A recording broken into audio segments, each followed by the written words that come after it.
Dans cette nouvelle vidéo nous allons parler de l'histoire de Thomas Sankara. Si c'est votre première fois d'être là sur ma chaîne, n'oubliez pas de vous abonner et d'activer la cloche de notification pour ne pas manquer les prochaines vidéos. Merci. Thomas Sankara, né le 21 décembre 1949 à Yako en Haute-Volta et mort assassiné le 15 octobre 1987 à Ouagadougou au Burkina Faso, est un homme d'État anti-impérialiste, révolutionnaire, socialiste, panafricaniste et tiers-mondiste voltaïque, puis burkinabé, chef de l'État de la République de Haute-Volta rebaptisé Burkina Faso, de 1983 à 1987. Il est le président du pays durant la période de la première révolution burkinabé du 4 août 1983 au 15 octobre 1987, qu'il finit par totalement incarner. Durant ces 4 années, il mène à marche forcée, et y compris en recourant à la répression de certains syndicats ou organisations politiques rivales, une politique d'émancipation nationale, de développement du pays, de lutte contre la corruption ou encore de libération des femmes. Il a voulu également le changement du nom de Haute-Volta issu de la colonisation en un nom issu de la tradition africaine, Burkina Faso, qui est un mélange de Moré et de Dioula et signifie pays, ou patrie, des hommes intègres. Il est abattu lors d'un coup d'État qui amène au pouvoir Blaise Compaoré, le 15 octobre 1987. Son souvenir reste vivace dans la jeunesse burkinabé mais aussi plus généralement en Afrique, qui en a fait une icône, un Che Guevara africain, aux côtés notamment de Patrice Lumumba. Au Prytanée militaire de Kadiogo. Durant ses études, il côtoie des fils de colons.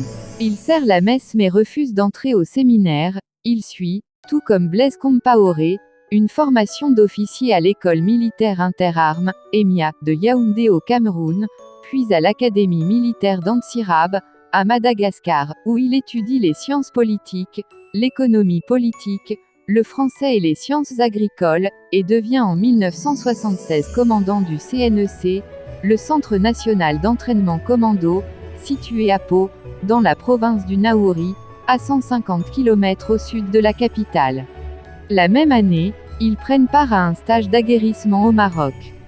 Ensemble, ils fondent le regroupement des officiers communistes, ROC,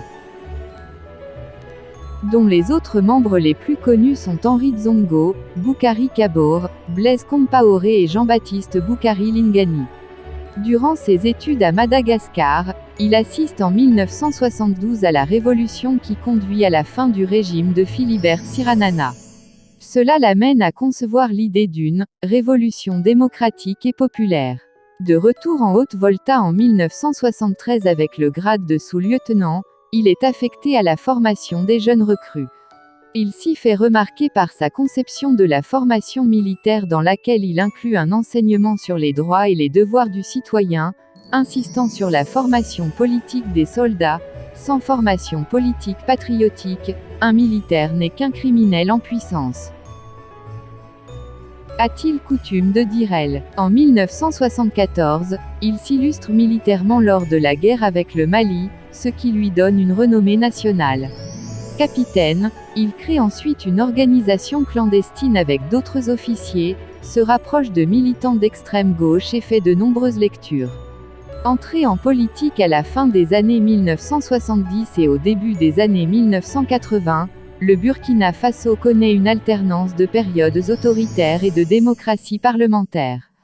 Les personnalités politiques sont coupées de la petite bourgeoisie urbaine politisée, et cette scission est renforcée par des scandales financiers, se posant en contraste avec des hommes politiques plus âgés et moins éduqués. Un coup d'État militaire a lieu en novembre 1980 mais le nouveau régime, bien que populaire, se montre rapidement répressif et lie l'armée à des scandales. Thomas Sankara ne participe pas au coup d'État mais ne s'y oppose pas non plus. Populaire, il est nommé en septembre 1981 secrétaire d'État à l'information dans le gouvernement du colonel Saïd Zerbo avant de démissionner en réaction à la suppression du droit de grève, déclarant le 21 avril 1982, en direct à la télévision. Malheur à ceux qui bâillonnent le peuple. Il est alors dégradé et chassé de la capitale. Le 7 novembre 1982, un nouveau coup d'État porte au pouvoir le médecin militaire Jean-Baptiste Ouédraogo. Plus tard, ce dernier assurera que le coup d'État avait été préparé au seul profit de Thomas Sankara mais que ce dernier avait décliné l'offre au dernier moment. On l'avait donc choisi, contre son gré, parce qu'il était l'officier le plus ancien dans le grade de commandanto. Sankara devient Premier ministre en janvier 1983 d'un Conseil de salut du peuple, CSP, position acquise grâce au rapport de force favorable au camp progressiste au sein de l'armée. Il se prononce ouvertement pour la rupture du rapport néocolonial qui lie la Haute-Volta à la France. Lorsque le peuple se met debout, l'impérialisme tremble. L'impérialisme qui nous regarde est inquiet. Il tremble. L'impérialisme se demande comment il pourra rompre le lien qui existe entre le CSP, le gouvernement, et le peuple. L'impérialisme tremble. Il tremble parce qu'ici à Ouagadougou, nous allons l'enterrer. Il poursuit sur cette ligne en invitant, en avril, le dirigeant libyen Mouammar Kadhafi. Le 17 mai, il est limogé et mis en résidence surveillée, peut-être sous la pression de la France. Coup d'État et révolution démocratique. Le 4 août 1983, la garnison insurgée de Pau arrive à Ouagadougou accompagnée d'une foule en liesse.